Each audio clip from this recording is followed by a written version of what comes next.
on the Hawkeyes Sports Network from Learfield. This is the Fight for Iowa podcast, brought to you by Athletico Physical Therapy, proud partner of the Iowa Hawkeyes and the Big Ten Conference. Hy-Vee, where there's a helpful smile in every aisle. Iowa's corn farmers of the Iowa Corn Growers Association and Iowa Corn Promotion Board. You may think Iowa grows corn, but the truth is, corn grows Iowa. Shields, we're right there with you in Des Moines, Sioux City, Iowa City, and Cedar Falls. University of Iowa Healthcare, changing medicine, changing lives.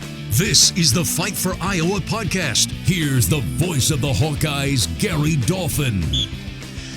This week on the Fight for Iowa podcast, with Hawkeye football fall camp just a few weeks out, I sit down with a couple of the transfer portal newbies. One is a veteran linebacker looking to fill the void left by Butkus Award winner Jack Campbell. The other, a gifted wide receiver who gave Ohio State a one-year tryout and now looks to significantly upgrade the Iowa pass-catching room. Nick Jackson and Kaleb Brown introduce themselves when we return, following a word from sponsors UIHC, Iowa Corn, Shields, and Athletico. More of the Fight for Iowa podcast after this. After a cancer diagnosis, it's natural to want to start treatment right away. But first, get a second opinion from a team that specializes in your cancer. I'm Dr. George Weiner, Director of University of Iowa Holden Comprehensive Cancer Center. Before you start treatment, you deserve to be confident you have the right diagnosis and know every option available to you. So whether it's with us or somewhere else, get a second opinion. It can change your care and your life. Hey everyone, I'm Mark Wahlberg, and I have some exciting news to share. At Wahlburgers, we are all about bringing the family together to enjoy a great meal and have a great time. That's why right now, for a limited time, kids eat free every day at all Hy-Vee Wahlburger locations. Kids 12 and under can enjoy one free kids meal with any purchase of an adult burger, sandwich, or entree salad. Bring the family to Wahlburgers and the Wahlburgers and Hy-Vee stores, where right now kids can eat free. Now back to the Fight for Iowa podcast. Here's the voice of the Hawkeyes, Gary Dolphin. Three-time All-Atlantic Coast Conference linebacker Nick Jackson led the Virginia Cavaliers in tackles for 3 seasons. Jackson averaged 10.5 tackles a game, second best in the league. His 354 career stops is 11th best in school history. And Jackson's 117 knockdowns led the ACC in 2021. The 6'1", 235-pound Atlanta native will step right into a linebacking core that lost Jack Campbell and fellow All-Big Ten performer Seth Benson. Jackson and returnee Jay Higgins will be expected to lead a young group sandwiched in between an outstanding front line and secondary. Phil Parker's stout defense held 9 opponents to 10 or fewer points and forced 23 turnovers last season. Jackson notes there are similarities and differences between defenses he's played and that of the Hawkeyes. They're similar in the aspect of just being able to get to the ball as a linebacker, setting the front, knowing your checks, stuff like that. But I think that there's a little more autonomy for the linebackers to make some checks up front in this defense and some more calls just to help us out and put us in some better situations. Phil Parker, he's heralded around the country as one of the great defensive geniuses in college football. What sold you on Phil? What sold you on his style, Iowa's style, as they lead their top 10 in the country every year in most statistical categories? But what'd you like about the Iowa defense? It's just a tenacious, physical, fast defense that's very complex. And I think that just sitting down and watching tape with Coach Parker and Coach Wallace, just the things that they said what was going on within the defense and the structure and the schematics behind it, I think it was a great defense to look at and a great defense to be able to play for. When you watch Jack Campbell, he came out of high school, I think a 3-star, maybe a 4-star, outstanding basketball player, but not a heralded linebacker. And you saw what the system did for him, and I see similarities in your and Jack's ascent. I mean, Jack is an unbelievable talent. He's an unbelievable player. And from what I'm hearing, he's an unbelievable person. So, I mean, to to be in the same conversation as Jack, I mean, that's an honor, but I have a lot of work to do to be that. He and Seth Benson are gone, but there's still some pretty good talent coming back, and now you coming in. Have you had to get a chance to get to know the linebackers? Yeah, I've been really fortunate to get to know these guys. There are some great dudes in there, Jay, Fish, all those guys in there, Harold, and they've been very helpful in my transition on and off the field. They've helped me learn a lot about the defense, and they've helped me off the field with my transition and just having some friends and people to lean on. You went to a great high school program in Atlanta. Were you always a linebacker? Yeah, so I think I played like D-line and safety like in 7th and 8th grade maybe. Like one of the two. I forgot where we were weak, and they just moved me around a little bit. And then I got to high school, and freshman year, my coach was like, "You're going to play linebacker, and we need you to get around the ball." So I was just like, "Yes, sir." So then I was fortunate to play outside and inside, so it was fun. You mentioned Seth Wallace. He can be a little animated. Oh yeah, he's got a lot of animations to him, but he's a great guy, great coach, and I'm really excited to play for him. What have they told you about your role out of the gate here? Yes, you're a middle linebacker. What's that mean? It means find the football at all costs. So it means just come in, work hard, be where you're supposed to be when you're supposed to be there, do all the things right off the field, and try and do all the things right on the field. And just being a linebacker, you're always supposed to be impacting the play to some degree. This defense is used to turning teams over 25 to 30 times a year and coming out double-digit plus in turnovers, takeaways. I know that excites you. Yeah, I mean, that definitely excites me. Just get the ball out and cause some havoc. ACC football, outstanding in its own right. You're coming into the Big Ten. What's that tell you? How are the conferences similar, if at all? I mean, I definitely think that there's a lot of talent within both conferences. I think that there's a little bit of different in the styles. I think that this is more of a predominantly physical conference in the grand scheme of things, holistically. But I'm excited. I think that ACC has a lot of RPO action.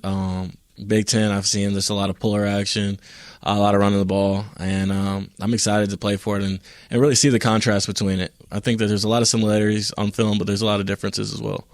Nick, I'm sure in the end you picked Iowa for a lot of reasons other than football. Iowa City, Big Ten campus. What sold you on the vicinity, on the area? Just the people. I mean, I think the people here have been awesome so far, and just like getting around the guys too. There's some world-class people here, and it's a special town. I've been calling it like a hidden gem, really. Just growing up in Atlanta, you don't really hear about Iowa City as enough. But I've been fortunate enough to come visit this town, and it really sold me. It blew me away how modern it is and how just it's just a beautiful hidden gem. Facilities aren't bad either. Facilities are great here. So, I mean, it's been very fortunate. We're looking forward to calling the action on game day afternoon. I know you're ready to get going. You've only been here now, a little over a month, or maybe not quite a month. Have you settled in? Yeah, so I mean, I've settled in. I'm just subleasing a little place for the summer, and then I'm moving into my house and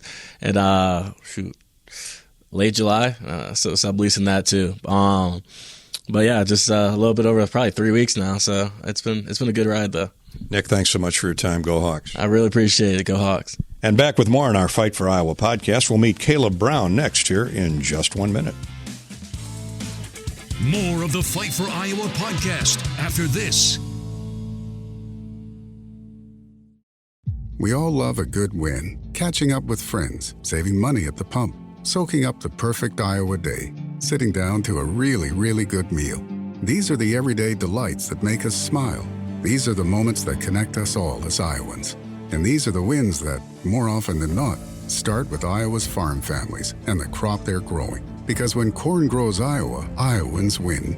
Learn more about how to share your own wins at iowacorn.org/IowansWin.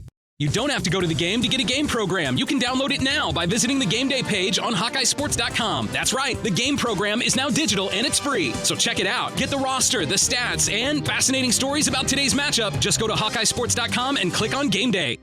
Oh, you know that old injury of yours? The one in your knee or maybe back? Instead of going to the doctor and then doing physical therapy, why not start with therapy first? Athletico Physical Therapy is changing the whole healing process around. Their physical therapists will find the source of your pain and help fix it. Start with them and start living pain-free. Just like that. It all starts with Athletico Physical Therapy. Schedule your free assessment at athletico.com. No prescription needed. Proud partner of the Iowa Hawkeyes. Now back to the Fight for Iowa podcast. Here's the voice of the Hawkeyes, Gary Dolphin. Iowa's off-season haul of transfer portal talent includes a pair of wide receivers in to help bolster an offensive unit that averaged 18 points and 250 yards. Enter Seth Anderson from Charleston Southern and former Ohio State Buckeye Kaleb Brown, whom Iowa offered out of high school in Chicago. Brown was the number 2 rated player in Illinois at the time and 13th best receiver in the recruiting class. He'll have 4 years of eligibility remaining. Hawks get a lot of kids out of Chicago high schools. They were the first to offer you, I understand. That had to impress you. Absolutely, definitely. It was definitely somebody to look back at. When I went into the portal, and I'm back on just the whole recruitment process all over again. It was definitely somewhere to look towards. Just if I felt lost or anything like that. So. Did the familiarity with Iowa a couple of years back help you in this decision? In a way, for sure. I knew they were there from the beginning, so it was definitely something I felt comfortable with. Like just this being the one and only school that I actually visit during my process, and definitely it was somebody to look back on for sure. Now, you were a brand new player last year at Ohio State, so and we all know about Ohio State's talent level every year, and you're bumping helmets with Jackson Smith, with Marvin Harrison, with Abuka. I think I got that right, or hopefully did. That's some tough competition. Should have made you a better player. Oh yeah, absolutely. They definitely some guys that I could look up to. Just grab their kind of their routines and just the way that they work, even their mindsets. They were definitely just great people to look up to in and out, on and off the field. And now at Iowa, where the Hawkeyes, they lost Charlie Jones a year ago, transferred out to Purdue, but the tight end starts there with Luke Lachey, who's an Ohio kid. Eric All is transferred in from Michigan, but Nico Reganey, Deontay Vines, the Hawks have got some solid people. You should fit in well. Talk about the receiver room. Absolutely. I've just been getting work with them just in general, like, on the playbook, after workouts, whether it's with Cade or we're just out there by ourselves just throwing the ball around. So, and actually, Nico, we went to California and everything. We just built a relationship, and it was outstanding. We all clicked very well, and we just got to know each other off the field pretty much before we even got on the field. And just to see the work that we put in, I just I felt definitely in line with those guys, and definitely felt like we could get after it this season for sure. Now, for Hawk fans learning about you and watching Kaleb Brown for the first time here in a few weeks, what kind of receiver is Kaleb Brown? What are Hawk fans going to see? I would say a playmaker for sure. Definitely a team guy. Definitely somebody that'll go pick up a block for anybody. So once again, just a playmaker pretty much. It's all going to show. So. Slot receiver or sideline guy, you can play both positions with confidence. Yes, sir. I could play both positions. Brian Ferentz, offensive coordinator. You know the story about Iowa's offense struggling last year. Coach Kelton, outstanding position coach. How do you feel about the Iowa system? I'm liking it, honestly. So far, just picking up on their concepts and everything like that. And, it's all kind of, I wouldn't say new to me, but it's just the way they move and the way that they call their different formations and things like that. I'm just picking up on it. And I feel like we could do something big with it for sure, especially with Cade throwing the ball, getting out there for sure. You know all about Cade from up the road at Michigan previously, don't you? Yes, sir. Yeah. Well, what do you like about him? I'm off back. Number one thing, obviously, just how you get the ball out. really. I like the way he carries himself off the field in general as it is. And just seeing the certain things that he could do as he was working with Jordan Palmer down there, just all little small things. It's nothing I can really pinpoint just yet, but I just like the way he get the ball out. All those little things add up to big things in the end. Something that caught my eye in looking at your bio is when you were a junior in high school, you battled through some injuries. You're an all-purpose guy. You had 800 yards of offense in 6 games. I mean, that tells me that the Hawks tried to use Keegan Johnson and Arlen Bruce in a number of ways, but did that consist of kick or punt returns or reverses, jet sweeps? Quite a few of everything, really. So I played running back and receiver as well. So I picked up I don't even remember my stats as far as a receiver, but I think I had a few touchdowns. And, most of it came from like a running back, I believe. And, of course, a couple of kick returns and things like that. And, mostly kick returns. I don't think I returned a punt, but I definitely plan to this year. That's good to know. You were offered by some big-time, high-profile programs, and you seriously considered Iowa the first time around. Now you're at Iowa, in Iowa City. What sold you, outside of football, what sold you on the Iowa program and the community? If I'm being honest, like, when I first came in, it honestly felt like home. Like, just the way, from the time I got off the airplane and the way I was treated, pretty much, it just all felt like home. The way we clicked with the way I clicked with the guys and everything like that, and then just the community itself. Like, I feel like it's more peaceful in a way. I feel like it's just somewhere I could settle down and work. Really, that's really all I came to do. It's pretty much straight business for me. So, just the community, how calm it is, pretty much, and just the way I felt like I was at home and the way the guys welcomed me in. Brown and Anderson join Hawkeye holdovers Nico Reganey, Deontay Vines, and solid tight ends Luke Lachey, along with former Michigan Wolverine Eric Hall. Targets for new quarterback Cade McNamara. I'll have more in a minute. More of the Fight for Iowa podcast after this.